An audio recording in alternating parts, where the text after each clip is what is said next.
Okay, I'm getting ready to do a Brenderup repair, and I thought I'd share it because a lot of people ask this on the Facebook group pretty frequently. But I did a long haul last week, and it actually, all my lights worked really well, and even into the night. And then the next day when I came home, I went to pick up hay. I hit a bump, and I noticed that a lot of the running lights, particularly on the front and the passenger side, stopped working. And so I decided to look at the plug. Brenderup's originally came with, I call that a 6-pin plug.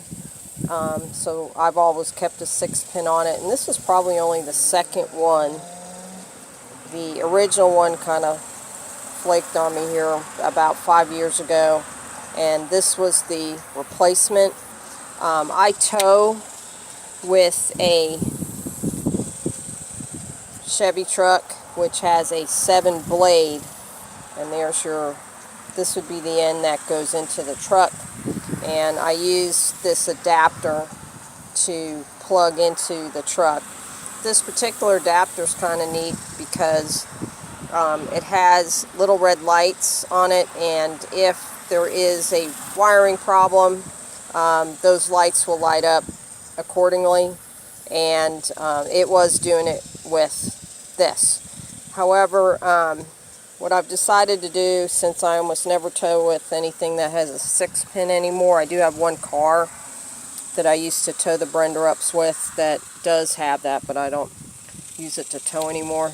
I actually want to convert this plug to the 7-blade. That way I don't have an extra connection in between that would fail. So I thought I would share how to do that.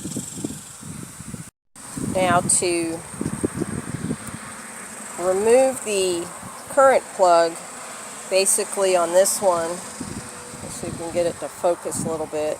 It's a little hard to focus, but right here there's a very tiny Phillips screw that needs to be loosened and removed. And if you were actually going to reuse the plug, you do want to make sure you're really careful not to lose it. It's a super tiny screw.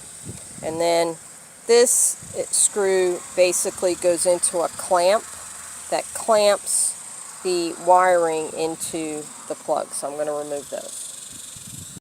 Okay, so I've removed the set screw that was on top here. Then I'm able to lift out on this particular one this little, I'll call it a clamp piece.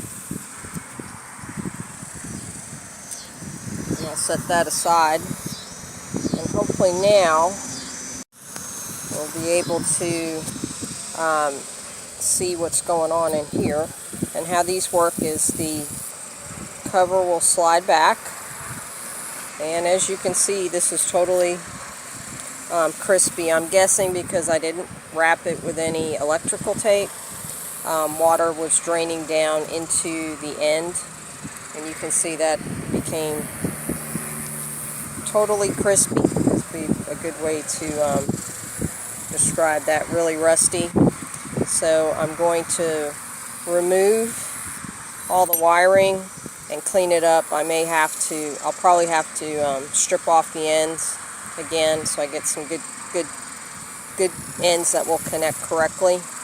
And then real quickly, you can see why it failed, because there's a lot of wires that no longer connect to the plug. So that's why I was losing my lights. And just so you know how these work, next to each post on most of these wire connectors, there'll be a screw.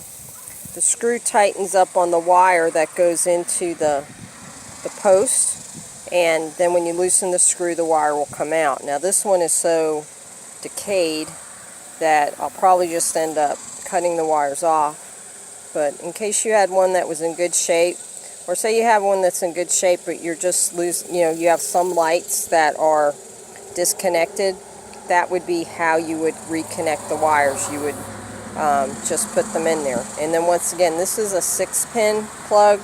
You can also use a 4-pin plug.